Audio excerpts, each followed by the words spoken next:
Welcome to the Semi-Daily Night Show. We have another great episode of Spreading Disinformation, so consider hitting subscribe if you laugh. Did it do the thing down below where it looks like 4th of July or Chicago on a Friday night? America wants Biden to drop out. Democrats that aren't being paid by the White House are finally admitting that Biden should drop out of the race. Biden's re-election campaign is like everyone on your IG feed that just became a runner during their first marathon.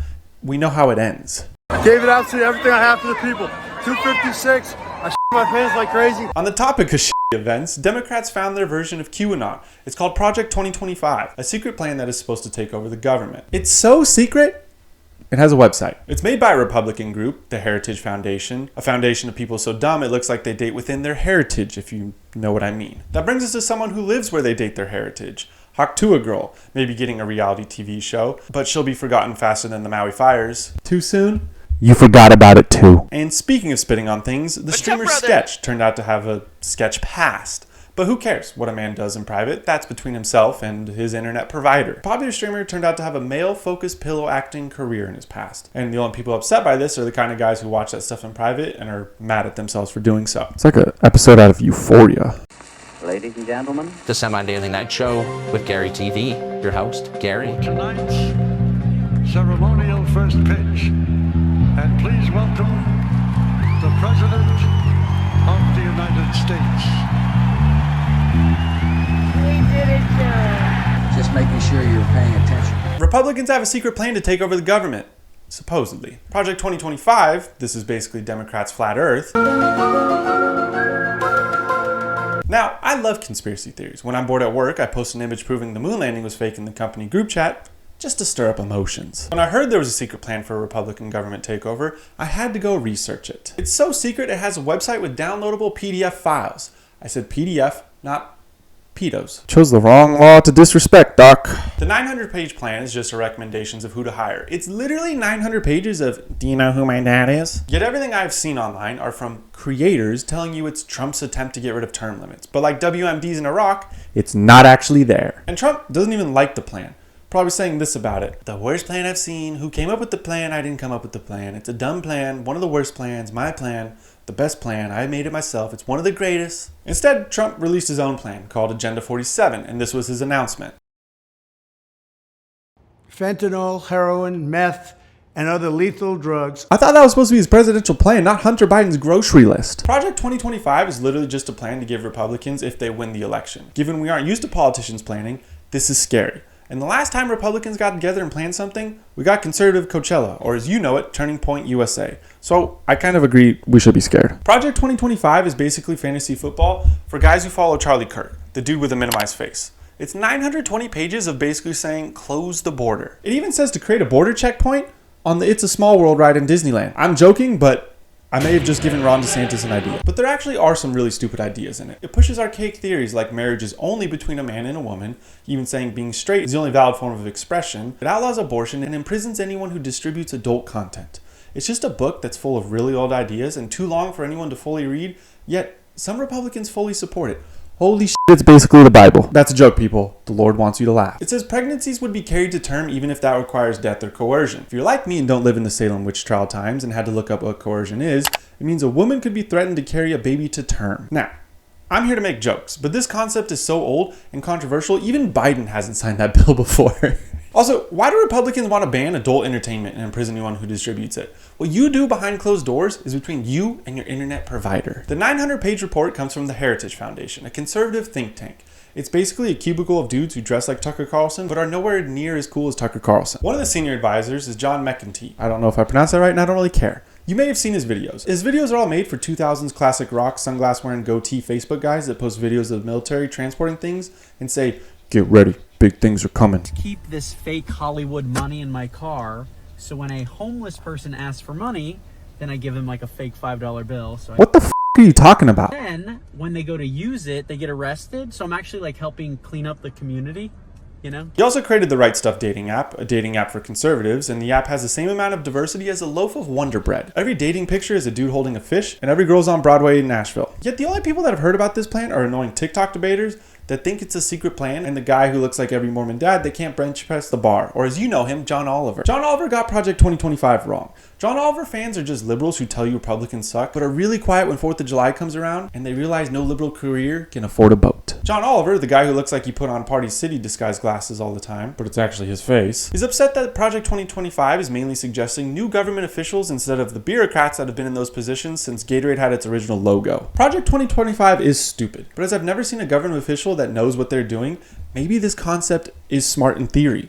But John Oliver, the man who looks like AI increased the size of his eyes, I don't want scientific research about nuclear power being done by people without experience. but it's okay when the president's son went and worked for a Ukrainian energy company despite having zero experience in energy. Okay, he actually was an expert in energy, just a different kind of energy. Project 2025 is stupid, and the people who wrote it also push doors that say pull. But the people that think this is some elaborate secret plan are the dumbest of them all. Flat Earth has smarter people than this. The project is being used as the only talking point the left currently has. President Biden, or the intern who runs President Biden's Twitter, even tweeted Google Project 2025, where a satire account replied, Google these nuts. These nuts? Got him! Must there be reconciliation? What must be what? Democrats are shitting themselves. Possibly literally. They're asking themselves, should Biden drop out? Democrats saw the debate and are trying to return their candidates, like most of you try to return an air mattress after a festival. Come here. Target doesn't offer returns on air mattresses. You're After the debate, every media outlet has been asking that question, except CNN. They saw how bad Biden's makeup was and posted a makeup video. No, seriously, they posted a makeup haul. The day after, Biden confused Kamala Harris with President Trump. I wouldn't have picked Vice President Trump to be vice president, but I think she was not qualified to be president. To be fair, Trump is more black than Kamala. Rappers love him, the judicial system's out to get him. He even has his own speakers, while Kamala spent her career putting black people in jail. Jon Stewart covered how Democrats are feeling after the debate. We're bedwetting and soaking all the way through the mattress. We panic and piss our pants. Now that's Democrat Eric Swalwell, and given his diplomatic history of sleeping with a literal Chinese spy, he has a lot of experience soaking all the way through the mattress. Ew, I don't know why I wrote that joke. Some are even saying George Floyd would have wanted him to stay in the race. Now, I thought that was just a joke, but this guy is a former White House official. And he's probably right. George Floyd probably voted in 2020 for Biden and will probably vote for Biden in 2024. Whoopi Goldberg, one of the hosts on The View, a show where they give you the worst view on political topics, where she said she doesn't care if Biden pooped his pants, she would still vote for him. And considering her entire career has been shit, she's finally found the one thing she's an expert on. Poop. I don't care if he's pooped his pants. I have poopy days all the time. I step in so much poo you can't even imagine. The Hawk Tuah girl, the lady that invaded your feed and like Israel and Gaza, she still hasn't left. She might be getting a reality TV show or a society of stupid people idolizing stupid people. Now, not saying Hawk Tuah girl is stupid, but she's from Tennessee and the birds of a feather Hawk Tuah together. Sorry, I had to try that one. It sucked, I know, but I had to try. The last person society made famous for 5 seconds of fame was the Charlie Bit My Finger kid, and he ended up being Jeffrey Dahmer. Now, the debate on whether this girl should be famous is split. You have normal people thinking this clip was annoying, and the others find it funny. The others being the kind of people who always need help at self-checkout line.